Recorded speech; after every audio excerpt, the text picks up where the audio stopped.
बनना चाह रहे हैं, दो बच्चियों ने कहा कि मैं टीचर बनने का मन है, तो हम क्या करें? देखो, ध्यान रखो, जैसे यहाँ इतने सारे बच्चे बैठे हैं, आजकल इंटरनेट की वजह से अटेंशन स्पैन जो है इंसान का बहुत कम हो गया है, बहुत ही कम है। पहले के दौर में क्या था कि जब हम क्लास में बैठते थे, वैसे मैं कम बैठता था क्लास में, लेकिन जब मैं बैठता था कभी कभी as a student, 40-45 minute teacher के लिए बड़ी चैलेंजिंग सिचुएशन थी कि वो बच्चों को बिठा के रखे। स्कूल में तो टीचर तानाशाह होता है, स्कूल में टीचर क्लास में बच्चे की हिम्मत नहीं कि बाहर चला जाए, जाएगा तो पिटेगा अच्छे तरीके से, तो चुपचाप बैठना है उसको। कॉलेज में आते ही क्या होता है कि कॉलेज में बच्चों के ऊपर, दिल्ली में, यहाँ का मुझे नहीं पता, दिल्ली में कंट्रोल नहीं कर सकते हैं कि आप बैठेंगे, बच्चे की चॉइस होती है।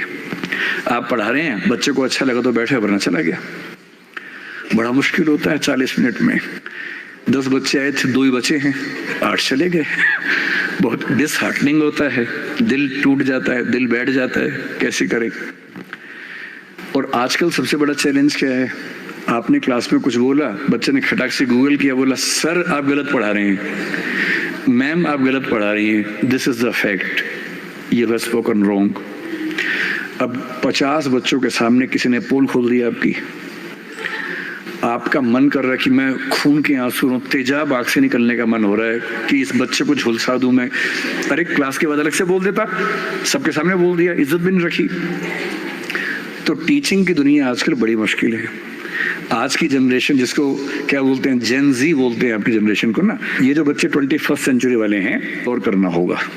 पहला, जितना हो सके इंटरेक्टिव होने की कोशिश कीजिए। वन वे कम्युनिकेशन अब नहीं चल सकता, भूल जाइए इस बात को। Communication has to be two sided. बच्चे क्लास में इन्वॉल्व रहें, बोल सके, सवाल खड़े कर सके, आप जवाब दें। और जब बच्चे सवाल करते हैं तो कभी कभी कड़वे सवाल भी करते हैं। तो आज के समय में टीचर को ये समझना होगा कि वो बच्चों का दोस्त है, मालिक नहीं है, तानाशाह नहीं है। प्रेशंस, मेरे ख्याल से ये वो तरीके हैं जो टीचिंग की दुनिया में आज के समय में चल सकते हैं। मेरा ख्याल है कि मुझे जो काम करना था, आपके सवाल मैंने संभाल लिए और आपकी जिज्ञासाएं शांत कर दी होंगी। अगर समय बचा हो तो कुछ सवाल बच्चे पूछना चाहें तो मैं आंसर कर दूंगा। अब जब आप ये समझाएंगे, बच्चे ठाक, जैसे बच्चे हंसे ना, बच्चे ठाका मारेंगे, फिर आप कहेंगे इसलिए जरूरी है समझना कि डेटा सफिशिएंसी क्या होता है। और डेटा सफिशिएंसी का मतलब जितना डेटा दिया है क्या उससे आंसर निकल सकता है या नहीं, ये समझना है। So when you give an example based on laughter, हंसी वाला एग्जांपल, बच्चे फ्रेश हो जाते हैं, उनके